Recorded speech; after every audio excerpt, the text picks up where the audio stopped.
Hey guys, it's me, Destin. Or is it? This is a virtual avatar of Destin Sandlin from the YouTube channel Smarter Every Day.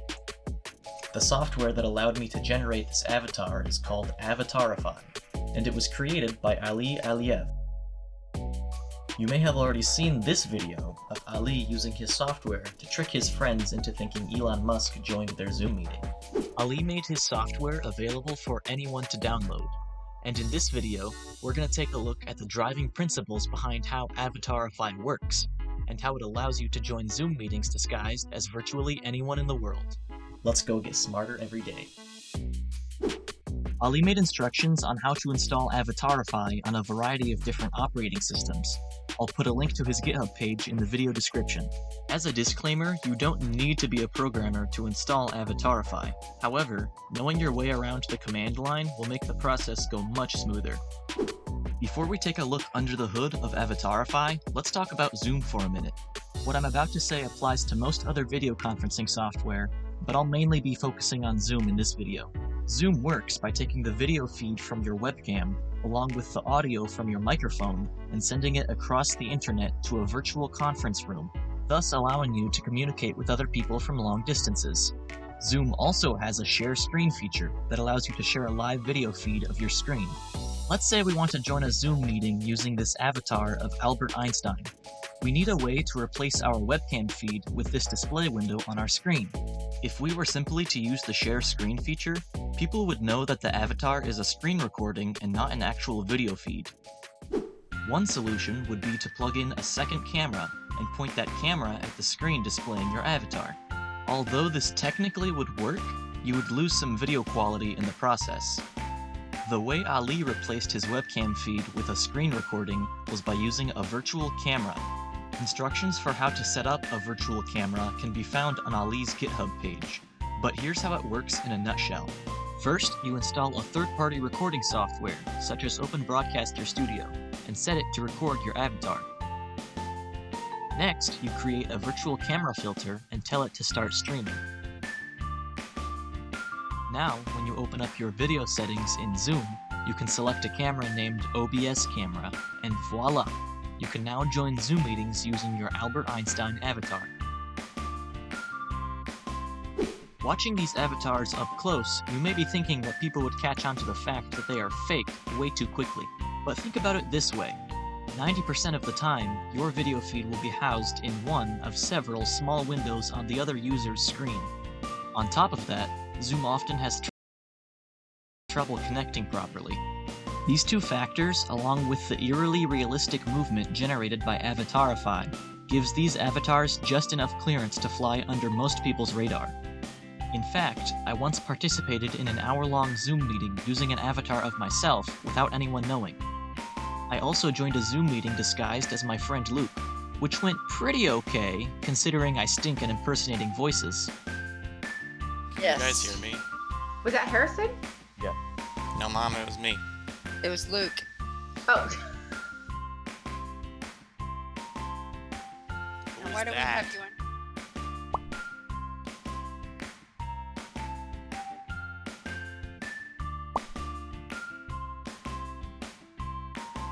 Okay, so which is the real Luke?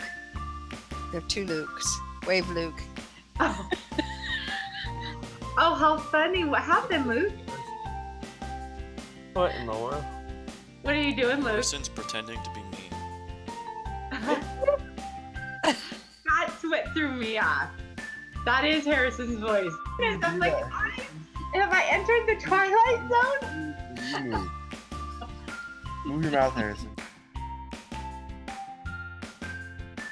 What in the world? Oh my god. Eyes even. Not surprisingly, once real Luke joined the meeting, I was singled out as the fake almost instantly. However, this illustrates how believable these deepfakes can be. It's cool that we can join Zoom meetings disguised as other people, but how does it actually work? One word you may be familiar with that describes software like Avatarify is deepfake. The general premise behind any deepfake software is to artificially create realistic footage of someone talking. The deepfakes you may be most familiar with were presented in a TED Talk by this guy back in 2018. These deepfakes were created by analyzing a bunch of images and videos of the target individual. Avatarify operates using different principles than traditional deepfakes. The driving mechanism behind Avatarify is called the first-order motion model, which was originally developed by these really smart people. The creators of the first-order motion model have a detailed paper, GitHub page, and overview video, all of which I'll link to in the description. Now, I am by no means an expert on this subject, but here's my understanding of how the first-order motion model works. We're gonna get kind of technical for a minute, but bear with me. First, let's define what a neural network is.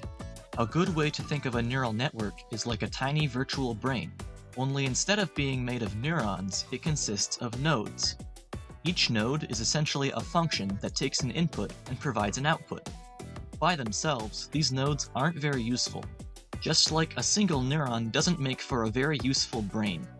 However, these nodes become much more useful once they are networked together in groups, with the outputs of each node being mapped to the inputs of other nodes. This configuration of nodes is what a generic neural network looks like. Neural networks are often used to find connections in data. Large neural networks with many layers are often called deep neural networks. Alright, back to the motion model. The first-order motion model only requires 3 inputs to generate a real-time deepfake: a still image, driving video, and a network checkpoint file. Let's say you wanted to make this image of Will Smith mimic the movements of the video of Jimmy Kimmel. One method would be to use a facial landmark detector, similar to the one I used in my M&M launching machine to calculate how far away my mouth was. You would then alter the target image to match the driving video's movements based upon the motion of these facial landmarks. However, one of the downsides to this method is that you must have a landmark detector for the object whose motion you are trying to transfer. This greatly limits the range of objects compatible with this method of motion transfer, as not every object you may want to animate has a ready-made landmark detector for it. The first-order motion model circumvents this problem by not using a predetermined set of landmarks. Instead, they trained a neural network on a bunch of videos of the target object, in this case, the human face. This network analyzes the face's motion and attempts to identify landmarks that best define their motion, as opposed to a traditional facial landmark detector, which attempts to identify the locations of facial features, rather than to define motion. Once this network has been sufficiently trained, it can be used to transfer motion onto a picture of almost any human face. And this works for more than just faces. This method can be used to transfer the motion of all kinds of objects, like this animated cartoon, for example. One more thing I want to cover on Avatarify is how to create custom avatars. Avatarify comes with several default avatars, such as Einstein and Obama, but it's also super easy to create a custom avatar. All you have to do is find a picture of the target person and put it in the folder called Avatars. Once you do that, your custom avatar will be ready for use. However, there are a few things to keep in mind when selecting your image. Not just any image will work, and some images will animate better than others. The Avatarify documentation recommends that your picture be fairly close to the person's face, be square, and have a uniform background. Having a uniform background helps to reduce visible warping around the avatar's head.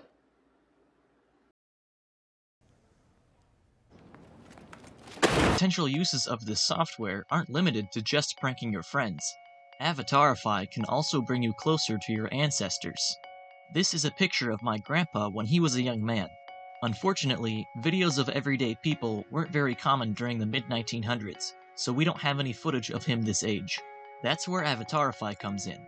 Because Avatarify only requires a single image to transfer motion, I can create a custom avatar based off of this picture of my grandpa. Even though this is only an approximation of motion, it's still pretty amazing to see what it might have been like to meet my grandpa when he was a young man. And this could go beyond just making cool animations. Just imagine getting to watch a picture of one of the pioneers reciting entries from their journal, or a deceased scientist expounding on their life's work. The possibilities are nearly endless. I think that if applied properly, Avatarify can help us reconnect with the past in a small yet meaningful way. Oh hey, it's me. Napoleon Dynamite. Thanks for watching. If you liked this video, be sure to subscribe to this guy Harrison's channel. It's pretty sweet.